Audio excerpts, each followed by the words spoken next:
Hello and welcome to Foracer Ajira Track Guides. Today we are going to have a look at one of the latest Japanese Grand Prix circuits, Twin Ring Motegi. The name Twin Ring comes from the unique feature that the track has both oval course and a 4.8 km road course. The road course isn't part of the oval course like many other layouts, but is instead completely different track while still overlapping the oval at two different places. By Japanese standards, namely Suzuka and Fuji, the track is quite flat. It also lacks any high-speed corners apart from turns 7 and 8. The rest of the track has a combination of first and second gear corners. With just two fast corners and very little elevation changes, setting up the car isn't as big compromise as it is in many other tracks. Best mechanical grip with good braking and traction performance will provide the best solution.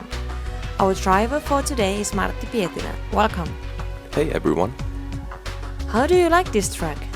Well, to be honest, it's not my favorite track, but it's still pretty good to drive. There are a couple of interesting corner exits, mainly the exit from corner number 2 where you gotta be really precise with your throttle, but overall most of the corners are fairly similar to each other, so it's not as interesting to drive as some other tracks. What about overtaking possibilities? Overtaking here is really hard, but not impossible as we saw last year. If the driver in front makes a small mistake on some corner exit, or if you have maybe a different strategy than the guys in front, then you can maybe try to outbrake them into some of the corners.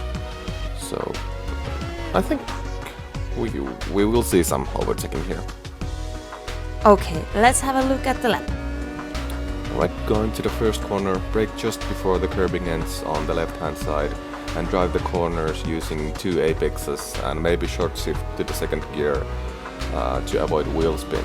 For the second corner, brake just before the cones on the right and use the whole curb on the left hand side, but don't slide the car all the way to the right hand side in the middle of the corner. Again, short shift to second gear to avoid wheel spin. Brake just before the 50 meter mark and again use the flat curb on the inside, watch out for wheel spin on the exit, and then heading on to corner 7 and 8. Drop down to third gear and watch out on the first left-hander as the road camber changes mid-corner. And then corner 9, brake just before the curb starts on the right-hand side all the way down to first gear. Be very precise with the throttle as it's easy to get a lot of wheel spin. Same for corner number 10, brake just at the 50 meter mark. And then accelerate all the way to 7th gear on the longest straight of the track. Brake just after the 100 meter mark and turn in early as you will get a lot of understeer in the turn in.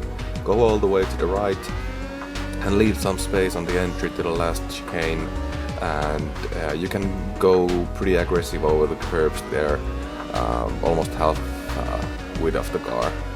Okay, that was the lap. Hope you enjoyed it and see you next time.